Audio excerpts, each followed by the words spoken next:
두 가지 의미에서 특별한 날인데, 첫 번째는 오늘은 사순절기의 첫 번째 주일입니다. 지난 수요일 2월 10일부터 부활절 하루 전인 3월 26일까지 올해의 사순절기로 교회는 지키게 될 것입니다. 이 사순절은 성탄절, 부활절과 더불어 교회의 아주 중요한 절기로 이렇게 지켜져 왔던 그런 절기입니다. 구약의 유대인들은 그들이 신앙생활을 하면서 보면 절기 중심으로 신앙생활을 했었어요. 그래서 그들이 애굽에서 출애굽할 때 유월절이라는 그 절기를 그들이 지켰죠. 그 뒤로부터 하나님의 은혜로 구원받은 것을 기억하고 유월절 또는 누룩 없는 떡을 먹었다 해서 무교절이라 이렇게 유월절 다음 날부터 7일 동안 무교절이라는 절기를 지켰습니다. 그리고 또 그들은 77절이라는 절기를 지켰어요. 이건 오순절 또는 초막절 같이 비슷한 의미의 그런 절기들인데 이런 절기를 그들이 지켰고요. 시내산에서 계명을 받은 날, 계명을 하나님의 말씀을 받은 그것을 기념하고 또한 그들이 가나안 땅에 들어갔을 때 처음 보리 곡식을 먹었던 것을 기념하는 그런 절기였죠.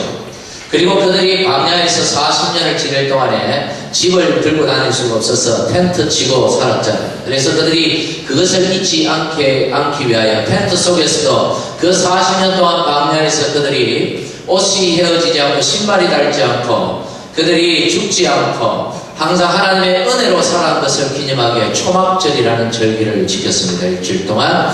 또는 성경에 수장절이라 이런 이름도 있는데 나중에 이 초막절은 나중에 그들이 추수를 하고 우리 추수감사절처럼 추수를 하고 그들이 곡식을 저장해 놓고는 이것이 하나님의 은혜다. 이 같은 시기에 이런 절기들을 지켰던 것입니다. 그들은 이런 절기를 지키면서 수천 년 동안 하나님의 말씀을 지켰고 자녀들에게 가르쳤고 그들의 자녀들에게 전수하여서 대를 이어 하나님의 신앙을 잃어버리지 않고 유지할 수 있었던 것입니다. 오늘날 교회 시대는 더 이상 우리가 이런 절기들을 문자 그대로 지키지 않습니다만은 이런 구약의 실체이신 예수 그리스도께서 오심으로 우리는 그 절기들의 그 모양은 지키지 않지만 그 의미들을 개성해서 오늘 교회 시대에는 새롭게 우리는 지키는 절기들이 있습니다. 이걸 교회역이라 그렇게 불러요. 교회 달력에 이런 절기들이 있다는 거죠. 그 두 가지 기둥이 축이 있는데 하나는 성탄절이고 하나는 부활절입니다. 성탄절을 중심으로 해서 그 앞에 예수께서 오심을 기다린다는 의미로 대림절, 대강절이라는 그런 절기를 4주 전부터 그렇게 지켜갑니다. 그리고 성탄절이 있고 그리고 이제 주현절이라는 걸 지켜 1월 6일부터 사순절이 오기 전 하루 전날까지 이런 주현절이라는 절기를 지키는데 사실 이 절기는 교회에서 잘 지키지 않습니다. 이것은 사실 서방교회, 우리 개신교는 서방교회, 로마가 나중에 나뉘면서 서방교회와 동방교회로 교회도 나눠졌거든요. 그래서 이 서방교회 전통은 이 주현절을 잘 지키지 않아요. 그런데 동방교회, 정교회라고 하죠. 그리스 정교회, 러시아 정교회, 정교회라는 이 동방교회들은 이것을 지켜왔었습니다. 그것은 동방교회는 사실 성탄절을 1월 6일로 봐요. 그래서 성탄절부터 시작해서 그들이 지킨다. 이런 의미를 가지고 있고 예수님의 세례받은 것을 기념하면서 또 이런 절기들을 지켜왔었습니다. 그리고 이제 이 부활절을 중심으로 해서 부활절 전 주일을 제외한 40일 동안 수요일이 시작이 돼요. 매년 부활절이 날짜가 바뀌잖아요. 이게 음력을 기준으로 하기 때문에 그래서 달을 기준으로 하기 때문에 부활절이 계속 이게 날짜가 바뀌어져요. 그래서 부활절 전 주일을 제외한 40일 동안 사순절이라는 절기를 지킵니다. 예수 그리스도의 고난의 그 의미를 새기고 예수님의 부활을 준비하는 그런 절기죠. 그래서 항상 수요일 날 시작이 됩니다. 우리 교회 달력에는 항상 사순절 날짜가 찍혀 있어요. 2월 원래는 10일부터 3월 26일까지입니다. 그래서 이런 것을 어떤 분들은 왜 이렇게 복잡하게 지키느냐. 그래서 사순절, 부활절, 그리고 성령이 오신 성령 강림절까지 이렇게 해서 쭉 연결을 해보면 대강절부터 시작해서 대강절, 성탄절, 주연절, 사순절, 부활절, 성령 강림절 이렇게 해서 교회는 절기들을 쭉 이렇게 지켜왔고 2000년 교회 역사에 이런 절기들이 계속 이어지고 있거든요. 왜 이렇게 그냥 주일 열심히 교회 나오고 하면 되지 이런 절기들을 복잡하게 지키는가 할지 모르지만 이런 절기가 있었기 때문에 2000년이 지나도 우리의 신앙이 변질되지 않았던 것이죠. 평소에는 그냥 주일을 지키고 때로는 의미 없이 시간을 보내다가 이런 절기가 딱 가보면 정신을 차리게 되는 것입니다. 부모는 자식들에게 이런 절기의 의미들을 가르치게 되고요. 교회는 이런 절기가 되면 아이들에게 교육을 하게 되는 것이죠. 그걸 통하여 우리의 신앙이 자칫 변질될 수도 있는 우리의 신앙을 바로잡아가고 새롭게 계속해서 개성해 나가는 이 절기들이 역할들을 하는 것입니다. 그래서 오늘 이번 주부터 이 사순절기가 이제 시작이 되었는데 우리가 특별하게 지키는 건 없어요. 사순절기의 클라이막스가 고난주간이거든요. 고난주간은 우리가 이렇게 지키지만 사순절기 전체를 잘 지키지는 않지만 그래도 지금이 사순절기간이다 하는 정도는 우리의 마음에 새기고 그렇게 신앙생활을 해야 될 줄 압니다. 이 사순절에는 크게 세 가지 정도의 의미를 가지고 지켜야 돼요. 첫째는 이 사순절은 회개와 참회의 시간으로 그렇게 가져야 돼요. 자신을 돌아보는 시간을 가져야 돼요. 내 신앙이 흐트러졌는가? 내 신앙이 뭔가 좀 변질되진 않았는가? 내 신앙이 하나님 보실 때 옛날에는 좀 뜨거웠는데 지금은 밋밋하게 물에 물 탄 듯 술에 술 탄 듯 그렇게 신앙생활하고 있지는 않는지를 돌아보는 기회로 삼아야 할 것입니다. 두 번째로 이 사순절은요, 초대교회는 이 세례받을 자, 부활절에 세례를 주는데 세례받을 자들을 위한 교육기관으로 이 사순절을 지켰어요. 신앙, 이 세례교육을 시켰던 시간들이죠. 그래서 이 사순절은 이 신앙 훈련 기간입니다. 그래서 특별한 훈련보다도 우리가 예배나 우리가 기도에 더욱 열심을 내는 기간으로 삼아야 할 것입니다. 마지막으로 그리스도의 고난에 동참하는 기간이 사순절 기간입니다. 여러분, 그리스도의 고난에 우리가 어떻게 동참할 수 있습니까? 절제죠. 절제. 우리의 삶을 절제하는 것입니다. 우리의 삶의 규모를 절제하는 것이죠. 그것을 통하여 우리는 그리스도의 이 고난에 참여하게 되고 부활을 더욱 크게 기뻐할 수 있게 되는 것입니다. 이번 사순절 여러분 은혜의 시간들이 되기를 간절히 축복합니다. 첫 번째 의미에서 오늘은 특별한 날은 사순절의 첫 번째 주일이라서 특별하고 두 번째 의미에서 오늘이 특별한 이유는 오늘이 바로 우리 퍼스백양 장로교회가 창립된 지 21주년이 되는 주일입니다. 1995년 2월 12일 저기 주보에 있습니다. 주보 위에. 그 날이 2월 둘째 주일이거든요. 그래서 그 날은 지키진 않지만 그 주일을 우리는 기념합니다. 그런다고 해서 오늘 뭐 특별한 행사가 있다든지 그거 아무것도 없어요. 떡은 있습니다. 떡은 있는데 생일이니까. 그런데 우리는 5월 달에 특별한 기념 집회를 가지면서 우리가 우리 교회를 세우신 하나님의 그 은혜들을 다시 한번 되새기는 그런 기간들로 가질 것입니다. 그러나 오늘 기념주일이니까 우리 교회를 21년 전에 이곳 퍼스에 세우신 하나님의 그 뜻을 다시 한번 생각하는 귀한 시간이 되기를 간절히 축복합니다. 그래서 21주년 기념주일에 어떤 설교를 준비할까 하다가 계속 예수님의 비유의 설교들을 이어가기로 결정했습니다. 왜냐하면 오늘 이 말씀이 바로 교회를 21년 전에 세우신 하나님의 마음이요 뜻이기 때문입니다. 오늘은 이런 아들의 비유를 말씀을 드립니다. 어떤 아버지에게 두 아들이 있었습니다. 둘째 아들이 아버지가 멀쩡하게 살아 계시는데도 유산을 자기 복을 달라는 거예요. 여러분, 유산이 뭡니까? 부모님 돌아가고 난 다음에 자식이 물려받는 것인데 아버지 멀쩡하게 살아 계시는데 유산 달라고 하는 이놈의 아들은 아주 나쁜 놈이죠. 아버지가 못 이겨서 유산을 주고 말았습니다. 그 유산 다 챙겼어요. 돈을 만들어가지고 먼 나라로 가서 허랑방탕하게 살다가 모든 재산 다 잃어버리고 가난뱅이가 되고 말았습니다. 어쩔 수 없이 남의 집에 종처럼 살다가 겨우 입에 풀칠하며 살았는데 어느 날 문득 아버지 집이 생각이 났습니다. 아버지가 그리워진 것이죠. 그래서 맞아 죽을 작정으로 아버지 집으로 돌아갑니다. 아버지가 그를 너무나 따뜻하게 너무나 반갑게 맞아주는 거예요. 그의 어떤 죄도 나무라지 않고 예전처럼 아들로 맞아주며 너무너무 기뻐하시더라. 그것이 바로 오늘 예수님의 말씀입니다. 여러분, 오늘 이 예수님의 이야기는 사실 따로 설교가 필요 없죠. 설교가 뭡니까? 하나님의 말씀을 잘 이해할 수 있도록 잘 풀어서 설명해서 성도들이 하나님의 말씀을 듣고 하나님의 뜻을 깨닫게 도움을 주는 것이 설교입니다.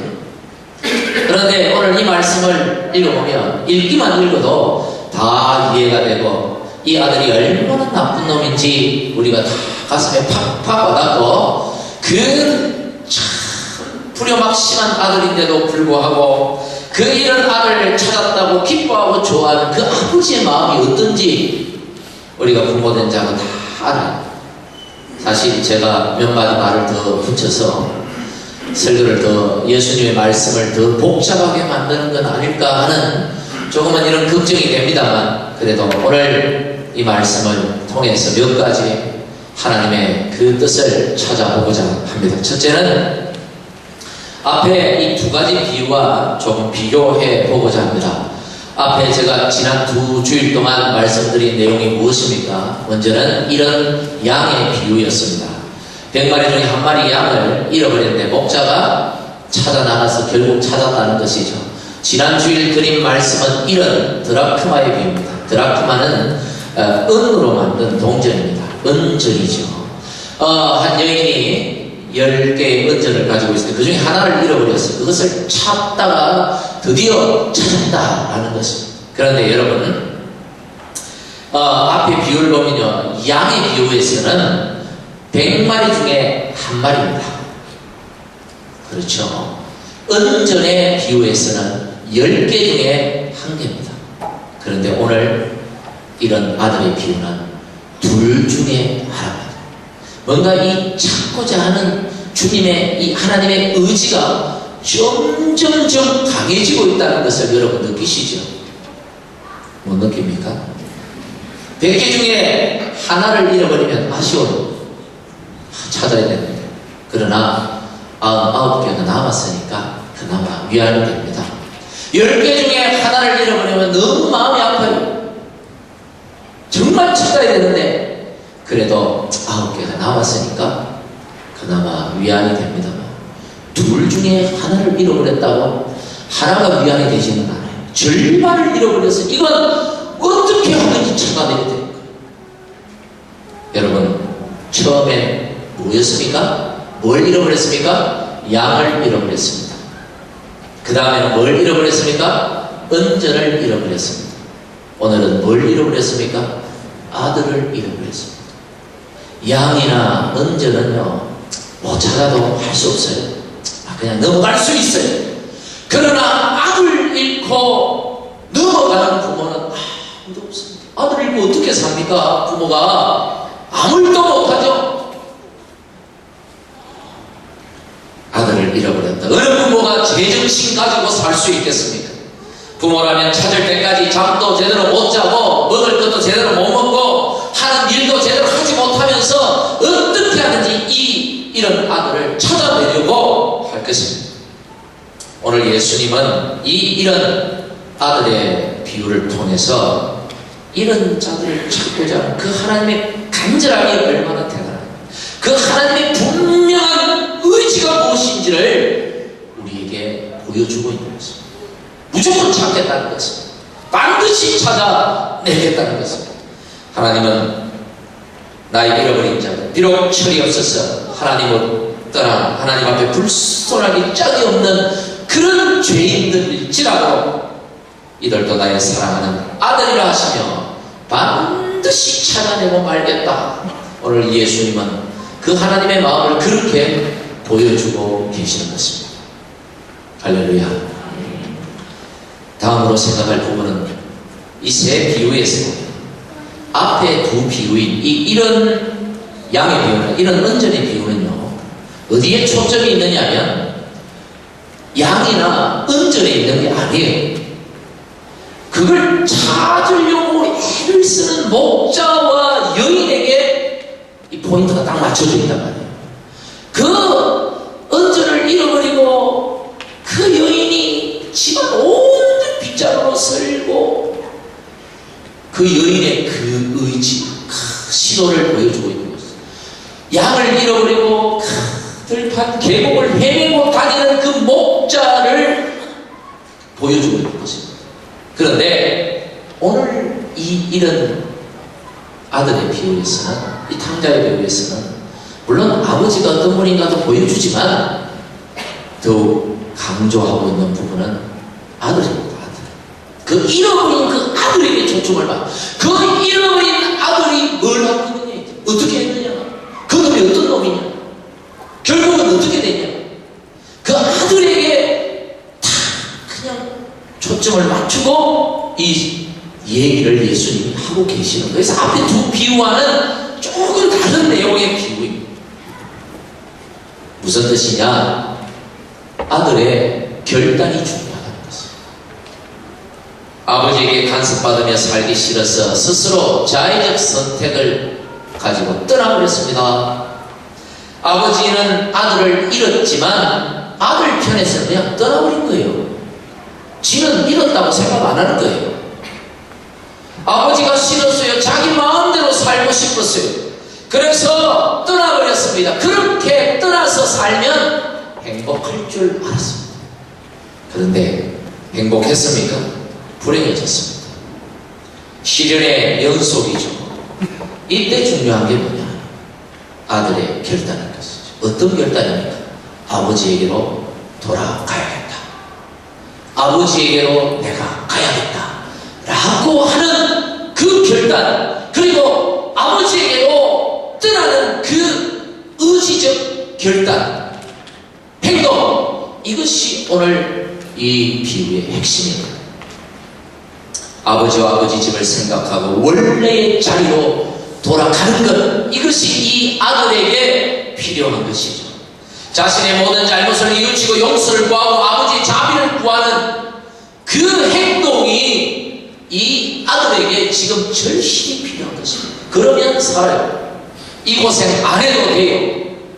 불행에서 벗어나 행복해질 수 있습니다. 저주를 벗어버리고 복을 누릴 수 있게 되는 것입니다. 예수님은 이 비유를 통해서 지금 이 말씀을 하고 계시는 것입니다. 아버지께로 돌아오라. 그 시련 가운데, 인생의 고된 삶 가운데 혼자 그렇게 방황하며 고통스러워하지 말고 너를 품으시고 너를 아들로 데려가시고 저 천국의 좋은 것들로 예비해 주신 그 아버지 집으로 돌아오라. 이 메시지를 전하고 계시는 것이죠. 오늘 이 자리에 몸은 아버지 집에 왔는데 마음은 여전히 하나님과 멀리 떨어져 계시는 것, 여전히 탕자에 마음도 돌아오시기를 바랍니다. 아들이 먼 나라에서 아버지 집으로 돌아오려고 생각했을 때 한 말이 뭡니까? 19절에 나오죠. 우리 같이 한번 읽어보겠습니다. 19절 시작. 지금부터는 아버지 아들이라의 걸음을 감당하지 못하겠다. 나를 품꾼에 나눠보소서. 아버지, 나는 더 이상 아들 아닙니다. 내 같은 놈이 무슨 아들입니까? 차라리 나는 아버지 종으로 살겠습니다. 염치는 있어요. 염치는 있어요. 이것마저 없으면 그 인간이 아니죠. 그런데 이 말을 들은 아버지가 어떻게 행동합니까? 여러분, 아버지는요, 종이 아니라 여전히 아들로 되어왔습니다. 죄를 지어도 아들은 아들이에요. 그분은 변할 수가 없는 것입니다. 탕자로 살 때도 여전히 그는 아버지의 아들이었습니다. 오늘 이 세상에 살면서 죄짓고 하나님 떠나서 할 때도 있지만 우리는 여전히 언제나 하나님의 아들이라는 사실을 여러분 잊지 마시길 바랍니다. 할렐루야. 우리는 하나님의 자녀라는 사실을 한시도 잊어서는 안 돼요. 내가 의지가 약해서 신앙이 약해져서 때로 하나님 떠나 죄를 짓고 한동안 교회도 못 나가고 안 나가고 그렇게 살았지만 여러분 그래도 여러분은 여전히 하나님의 아들이었음을 잊어서는 안 되는 것입니다. 그것을 깨달으라는 거예요. 그것을 깨닫고 아버지 집으로 돌아오고 아들처럼 살아라는 것입니다. 마지막으로 오늘 예수님은 이 비유에서 아버지가 어떤 분입니까?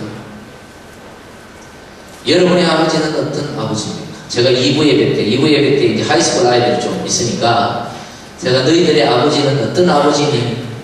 가만히 있더라고요. 딸은 한없이 포용적이고 아들은 한없이 부담스러운 아버지. 아들들이 한쪽 쫙 앉아있으면 전부 다 고개를 가닥가닥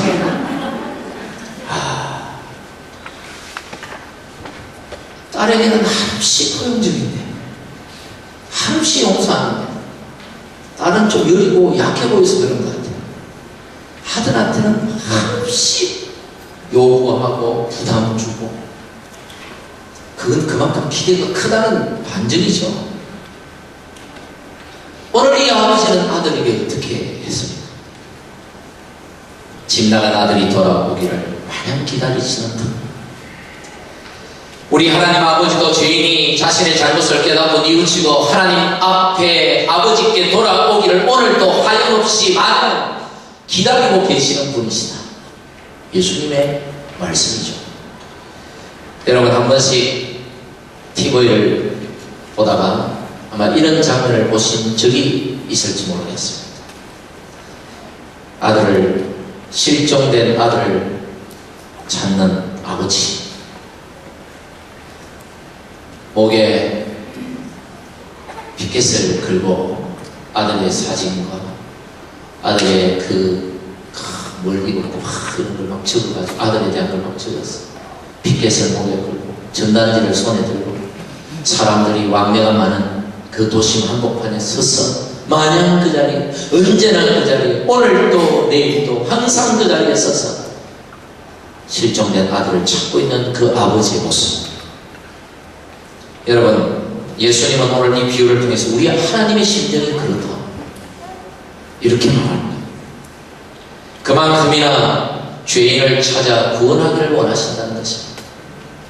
여러분이 예수만 믿기만 믿어도 왜 하나님이 구원해 주시는 줄 압니까? 바로 하나님의 마음이 그렇기 때문입니다. 예수만 믿는다고 어떻게 구원받아라고 아직까지도 그 예수 믿으면 구원받는다는 그 단순하고 간단한 진리를 이해하지 못하고 받아들이지 못하는 이유가 뭐냐면 바로 이 하나님의 마음을 이해하지 못하기 때문에 그렇습니다. 하나님은 우리가 죄인 되었을 때도 하나님 아버지 앞에 나오지 않았을 때도 여전히 하나님은 우리를 아들로 생각하고 기다리고 계십니다. 그 아들이 나왔는데 뭘 더 바라시겠습니까? 하나님이 이 아들이 돌아왔을 때 이 아버지가 뭘 바랬습니까? 돌아온 것만 해도 족한 거죠. 예수 믿기만 하면 구원해 주시는 이유가 바로 그 아버지의 마음 때문에. 그런데도 여전히 우리는 하나님의 마음이 이해가 안 가요. 내가 뭔데 하나님이 그러시나 도저히 이해가 안 돼요. 차라리 돈이라도 한 1억 내놔라 그러면 구원시켜주겠다 그러면 차라리 믿을 건데 도대체 교회는 이것도 아니고 저것도 아니고 도대체 뭐가 그리 쉽고 그래가지고 도저히 이해가 안 되는 부분이 너무 많아요. 그것은 하나님 아버지의 마음을 이해하지 못했기 때문에 자꾸 그 의문이 생기는 것입니다. 이 집 나간 아들이 이런 아버지의 마음을 이해나 했겠어요? 그냥 돈 있겠다, 몸 건강하겠다, 부모 간섭 없이 자유롭게 사는데 뭐 아버지 그런 마음을 알기나 했을까요? 아버지가 기다리든지 말든지 나는 나대로 재밌게 살면 그게 뭐가 문제겠어요? 뭐가 될 수 있어요? 오늘날 자식들도 똑같죠. 부모 생각 잘 안 해요. 당장처럼 돈 하시고 부모에게 뭔가 얻어낼 게 있어야 부모를 찾습니다. 나쁜 놈이죠. 그런데 오늘 아버지는 그런 나쁜 아들이라도 포기하지 않고 돌아오기를 기다립니다. 예전에 부모한테 얼마나 나쁜 짓을 했는지 기억도 안 해요. 그냥 돌아오면 그것으로 좋게요. 부모는 다 똑같고요. 하나님도 똑같다고 말씀하고 계시는 것입니다. 그런 아버지의 마음을 알았는지, 아니면 그런 아버지의 그 간절한 기도가 통했는지, 이 아들이 어느 날 아버지를 생각합니다. 할렐루야. 이게 축복의 시작이죠. 이게 행복의 시작입니다. 좋을 때는 생각이 안 났는데 거지가 되고 고생해보니까 아버지 품이 그리운 거죠. 여러분, 때때로 고생하는 게 유익일 때가 있습니다. 시편 119편 71절은 고난이 내게 뭐라고요? 유익이라. 하나님의 윤례를 배우게 되었다. 하나님의 말씀을 깨닫게 되었다. 하나님의 그 사랑을 알게 되었다. 고생해봐야 부모가 생각이 나요. 10여 년 전에 전도훈련을 받으면서 목사님들하고 같이 한 200명 가까이 전도훈련을 받으면서 해운대 해수욕장, 부산 해운대 해수욕장 봄철이에요. 봄철인데 해수욕장에 전도를 나갔습니다. 목사님 둘씩 이렇게 짝을 지어가지고 전도 실습이죠, 일종의. 그래서 이제 전도를 나갔는데 봄철에 마냥 평일날 해운대 바다를 바라보는 벤치에 앉은 한 여고생이 있었습니다. 100% 가출입니다. 100% 가출이죠. 평일날 봄철에 휴가다. 왜? 여고생이 왜 혼자 벤치에 앉아있어요, 낮에? 그 100% 가출입니다. 처음엔 좋았겠죠. 집 나왔으니 부모 간섭 안 하고. 그러나 마냥 좋았을까요? 돈 떨어지고 잘 때도 없고 갈 때도 없고 오랄 때도 없고. 여러분, 그렇게 방황하다 거기 앉아있는 거예요. 그런데 그러다가 이상한 놈 만나면 인생 종치는 경우가 생기죠. 그런데 이 여고생은 정말 좋은 사람을 만났습니다. 목사를 만났습니다. 전도를 하는데 눈물을 흘려요. 사연이 있구나. 그래서 물어보니까 집이 대구요. 대구. 네. 엄마가 예수 믿는 분이에요. 집사님이에요. 아마 그 집사님이 집 나간 딸을 생각하면서 많이도 기도했겠죠. 그래서 아마 하나님이 목사를 만나게 한 것 같아요. 그래서 그 전화번호 달라 해가지고 부모한테 연락을 했어요. 그래서 대구에서 데리러 왔더라고. 그래가지고 부모한테 연계해주고 보냈습니다. 해운대 바다를 짙은 그 바닷물을 바라보고 뭘 생각했을까, 얘가? 엄마 생각했겠죠. 내가 왜 나왔을까? 하나님은 때때로 우리에게 시련을 주십니다. 이게 나쁜 게 아니에요. 이 시련을 통해 우리가 우리를 사랑하시는 아버지 하나님과 더 가까워지는 것이죠. 이 시련을 통해 하나님의 마음을 이해하고 깨닫게 되고요. 그로 인해서 하나님께 더 가까이 나가는 거죠. 우리가 세상에서 탕자로서가 아니라 하나님의 아들로 살게 만드는 것이 시련이라는 것입니다. 이 집 나간 아들이 시련 중에서 아버지를 생각했어요. 이게 축복의 시작이라고 말씀드린 거죠. 시련이 있습니까? 고난이 있습니까? 여전히 시련 중에 고난 중에 불평만 하고 있으면 불행의 연속입니다. 그러나 그 시련 중에서 하나님이 생각나고 기도가 생각이 나고 기도할 수 있는 힘이 생기면 여러분 축복의 시작인 줄 믿으시길 바랍니다. 말씀을 맺습니다.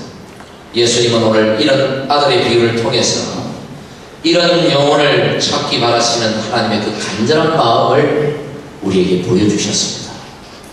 뿐만 아니라 오늘도 죄인이 집으로 돌아오기를 고대하고 간절히 기다리시는 그 하나님의 모습을, 아버지의 모습을 예수님은 오늘 우리에게 보여주셨죠. 여러분, 이런 아버지의 마음이 여러분의 가슴에 새겨지기를 간절히 바랍니다. 우리가 아무리 바쁘고 아무리 험한 세상 그렇게 살아도 우리가 그 하나님의 마음을 잊지 않는다면, 나를 기다리시고 여전히 나를 아들로 바라봐 주시는 그 하나님을 기억한다면 우리는 절대로 무너지지 않을 줄 믿습니다. 여러분, 하나님이 그렇다면 오늘 먼저 믿은 우리, 다음 주에 말씀드리고자 합니다만, 이 집에 큰아들이 하나 있어요. 25절부터 나오거든요. 이 집에 큰아들이 있는데 이 큰아들이 아버지가 그런 줄 알면 좀 아버지가 밥도 제대로 못 먹고 이 지나간 아들 때문에 그렇게 마음 힘든 줄 알면 좀 수습을 해봐야 되잖아. 형이면. 이 아들도 참 문제가 많아요.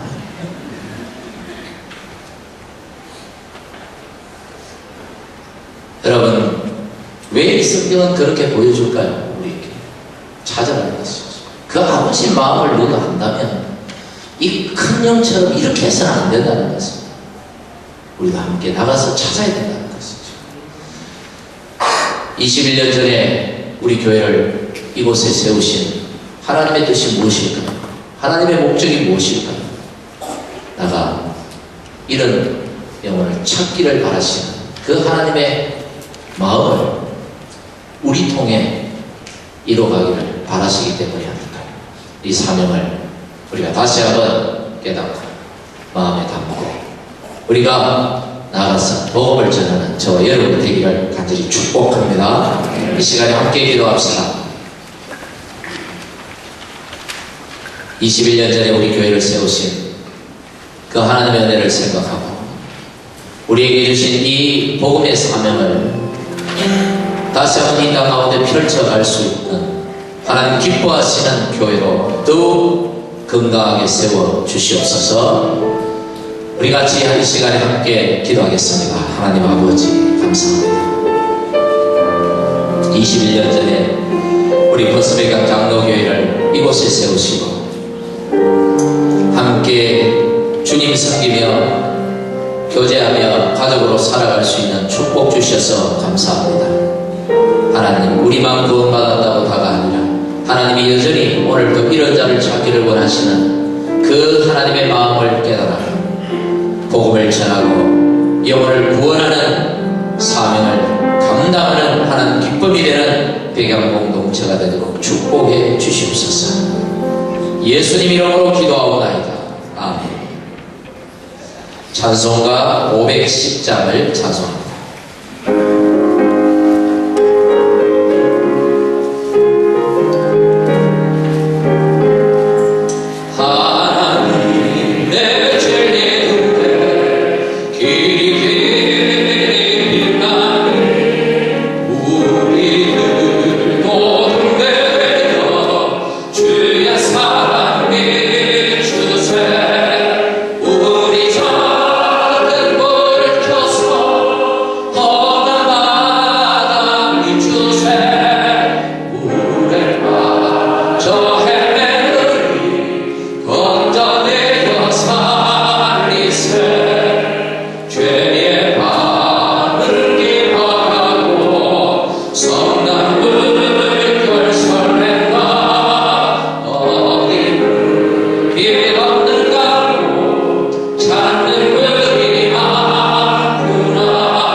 주세 물에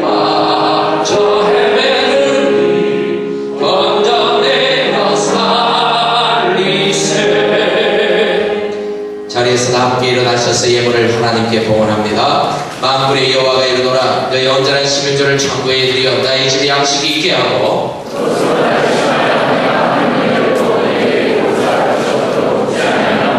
만군의 여호와가 이르노라 아멘. 모든 것이 주께로부터 왔으니 예물을 주께 바치나이다.